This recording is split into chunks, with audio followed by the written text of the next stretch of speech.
but again, nobody's bothered to test the airflow. They literally just walk in. We've had two different inspectors. One inspector that says, "Oh no, the airflow's fine," and she said that at the time she said that her hair was literally blowing in the breeze. And then we had my client had another inspector that said, "Oh no, it was terrible," and the airflow was fine. You walk in with an instrument to test the airflow or anything. Yeah, how can you have bad airflow if you have an open roof? And an open front. I will tell you that we also have lattice work facing Sunset Boulevard, and there are holes. It's lattice. Now, granted, there's some leafery on the outside, but you can stick your fingers through there. Airflow goes through there. We have not complaints, but we have patrons at night say, "Oh, it's a little chilly in here." And we're like, "Well, listen, it's COVID, buddy. We're thankful to be open, and you got to deal with a little airflow here. That's just the way it is." So, That's what I wanted to clarify. I was wondering what you had on the side. You were thinking the lattice of the opening. yes. There's no roof on the lattice, and there's no roof on the lattice. So This sounds like nitpicking. I mean, we're reading their letter here, and they're citing their guidance that they have on this. The outdoor seating area where 50% of the structure has non-adjacent impermeable walls. It says open roofs may promote additional airflow out of the structure when strong winds are present above it, but open roofs on their own do not provide sufficient airflow.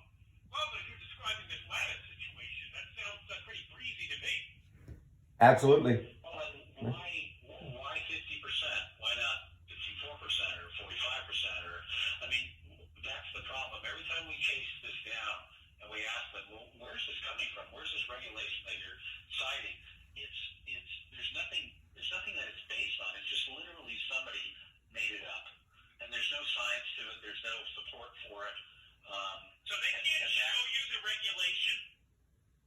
They can show us the regulation, but the regulation doesn't really apply to us. To give you an example, the regulation that defines outdoor dining is for temporary structures, and those are those tents that you see in parking lots, And I ate in Koreatown recently, about a week ago, and I sat under a tent, and I had a lot less airflow under that tent than I would have had in the Classic Cat, but the tent is okay, even though it has a roof and very little airflow whatsoever. Again, there's no logic to it or anything. They just say, "Well, this is okay, but that's not." It's very arbitrary. They're providing proof of the airflow or lack of airflow. They just visually look at it and say, "Oh, there's no airflow here," even though you have one open side and one roof. That's nonsense. Where are you at on the court situation? Trying to get this to the court so the judge can stop them from doing this?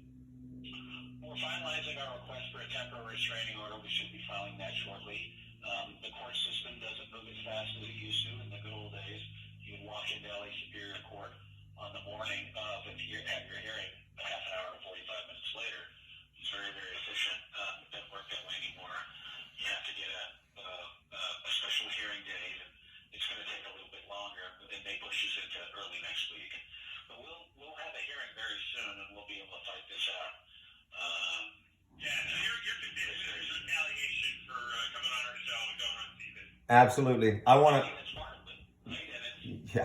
Yeah.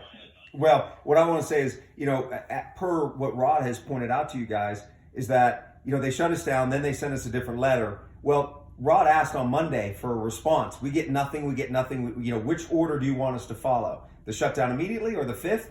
Nothing.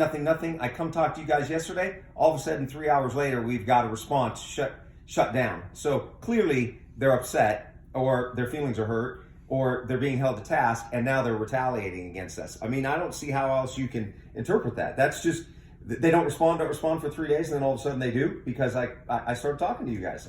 Because I just won't let them keep punching me in the face. I'm just done with it. Yeah, it's a bunch of bullies at Barbara Ferrer's office. All right, you guys, thanks again for coming on, and good luck in the continued fight. Hey, can I ask one more thing? Can I have people go to www.saveclassiccat.com? We've got a lot of signatures. We're sending to the city. We want them to know that, people actually pay attention out there.